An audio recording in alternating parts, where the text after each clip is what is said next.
अखाड़ा में आपका एक बार फिर स्वागत है। अब से कुछ देर पहले बिहार में जातीय जनगणना पर रिपोर्ट जारी की गई। ये नीतीश सरकार का सियासी दांव बताया जा रहा है। इस रिपोर्ट में हिंदुओं की संख्या करीब 82% की है, जबकि मुसलमानों की संख्या 17.7% की है।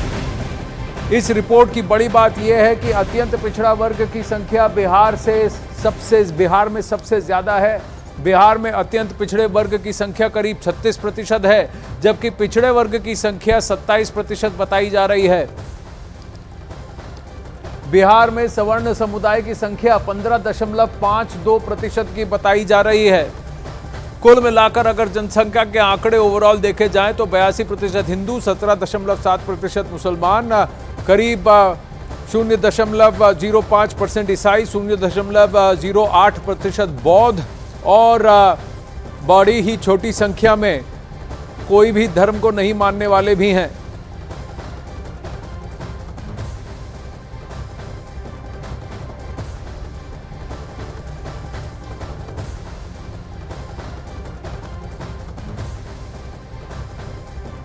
चंद्रमोहन इस वक्त हमारे साथ जुड़ रहे हैं। चंद्रमोहन, गिरिराज सिंह की प्रतिक्रिया सामने आई है और वहां इसे सिर्फ भ्रम पैदा करने वाला एफर्ट बताया गया है। वहीं जिस ग्रुप ने इसको किया है उन्होंने कहा है एक ऐप के जरिए यह गणना की गई है और उनके हिसाब से 100% कवरेज हुआ है।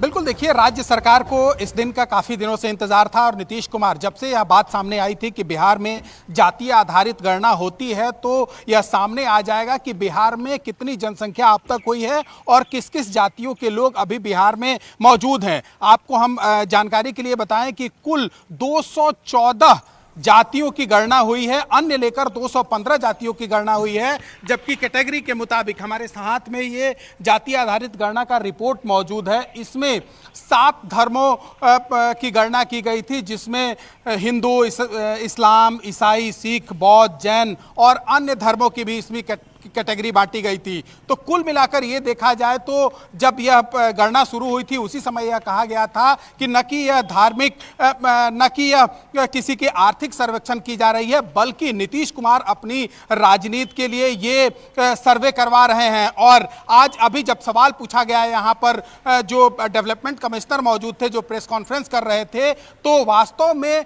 जो जातीय जनगणना की बात थी वो तो सामने आ गई, जातीय गणना की बात तो सामने आ गई, लेकिन स्थिति क्या है किन जातियों के लोगों का बिहार में, उसको अब तक नहीं बताया गया। तो जाहिर सी बात है इसको लेकर भी सवाल खड़े होंगे, क्योंकि साफ तौर पर नीतीश कुमार की तरफ से यह कहा गया था कि यह जातीय आधारित गणना के साथ साथ बिहार में किस जाति के लोगों की क्या स्थिति है, उनकी आर्थिक रूप से कौन संपन्न है कौन नहीं है उसके बारे में डिटेल्स नहीं है। और कहीं ना कहीं यह प्रश्न भी पूछा जा रहा है कि जिन ओबीसी, ईबीसी और अन्य जातियों में देखा जा रहा है, तो क्या वो अपने धर्म को छोड़कर या हिंदू धर्म के अंदर ही उनको माना जा रहा है कि अन्य धर्मों के बीच में भी जो जातिकरण है, जो जातिवाद है, उसकी भी समीक्षा की गई है कि नहीं की गई है।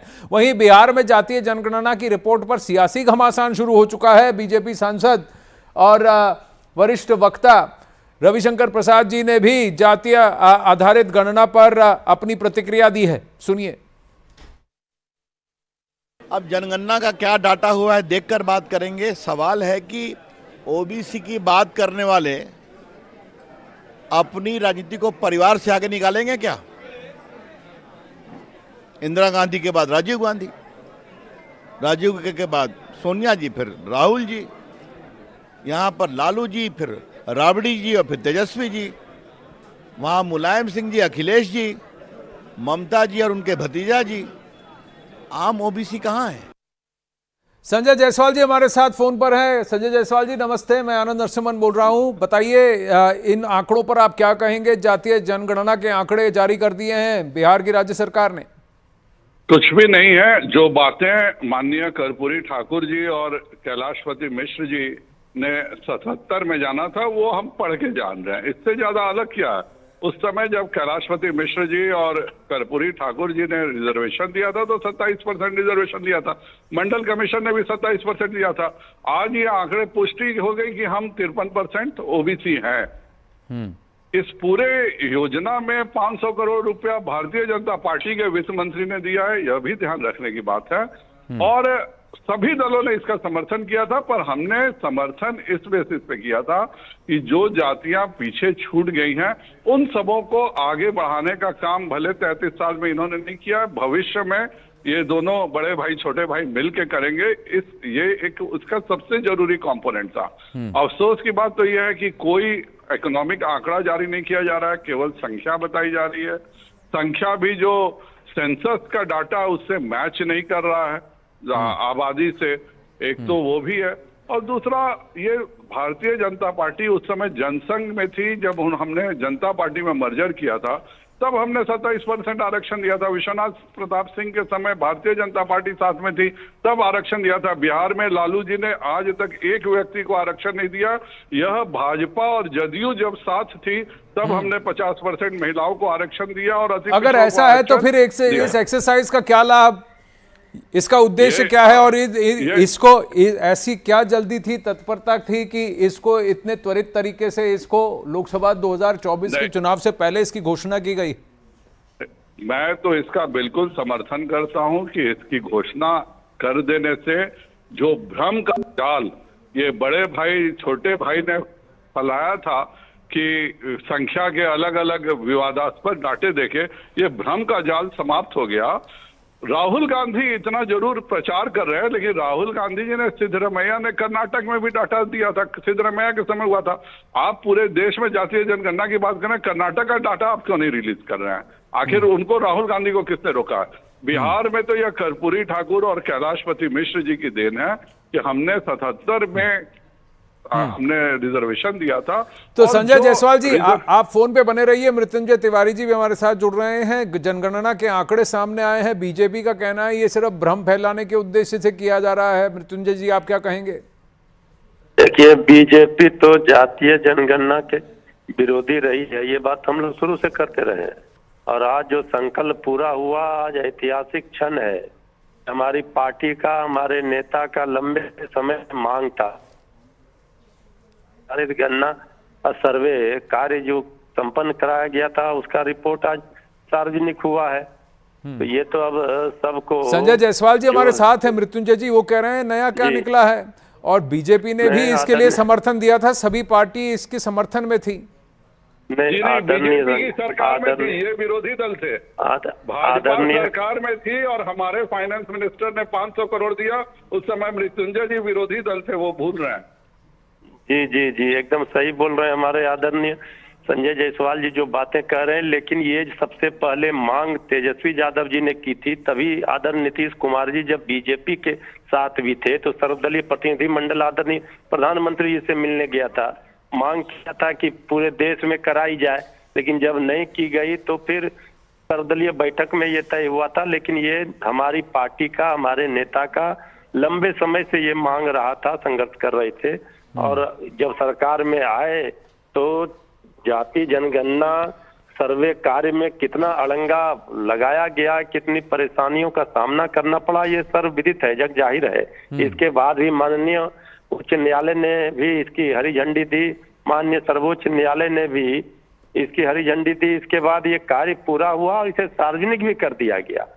इसलिए इस जो हमारी मांग थी, इसमें सर्वदलीय बीजेपी भी इसमें साथ रही थी। लेकिन अब बीजेपी जिस तरह से बीजेपी ने दोहरा चित्र दिखाया था और इसमें अड़ंगा लगाने का प्रयास किया था, और अभी भी जो बात बीजेपी के लोग हमारे आदरणीय इसमें एक प्रश्न, मृत्युंजय जी, संजय जी, ये इसमें एक प्रश्न ये उठता है कि आर्थिक रूप से कौन आगे है, कौन अगड़ा है, कौन पिछड़ा है, कौन समर्थ है, कौन संपन्न नहीं है, इसके बारे में कोई डेटा नहीं निकला है, ये प्रश्न पूछा जा रहा है। मृत्युंजय जी, नहीं, देखिए, ये सारी चीजों का जो जिनके द्वारा ये कराया गया है वो सारी चीजों का जानकारी सार्वजनिक होगा। आज घोषणा हुआ है और एक एक चीज का इसमें सारी चीज को दिया गया है। आप देखेंगे पूरी रिपोर्ट, इसके बाद इसमें पता चलेगा। ये इसको बहुत ही तकनीकी रूप से पूरी ये अड़चनों के बाद भी जातीय जनगणना हुई, ऐसा लालू प्रसाद यादव जी ने ट्वीट किया है। संजय जी क्या कहेंगे? सही बात है।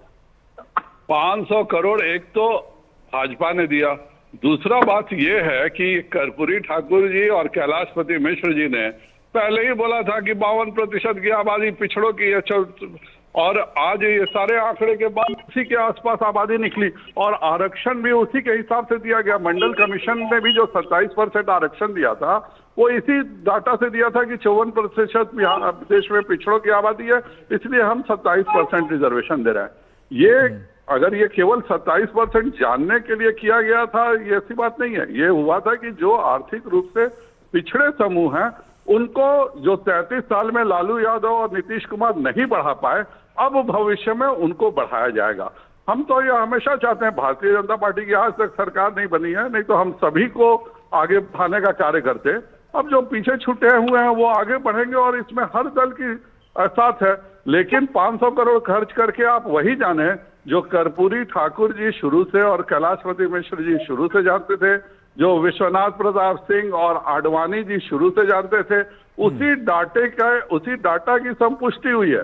यह जब भी केंद्र सरकार में मंडल कमीशन लागू हुआ, भाजपा साथ में थी। जब बिहार में कर्पूरी ठाकुर जी ने रिजर्वेशन लाया तो भारतीय जनता पार्टी के साथ लाया। नीतीश जी ने पंचायती राज में रिजर्वेशन लाया तो भारतीय जनता पार्टी के साथ लाया।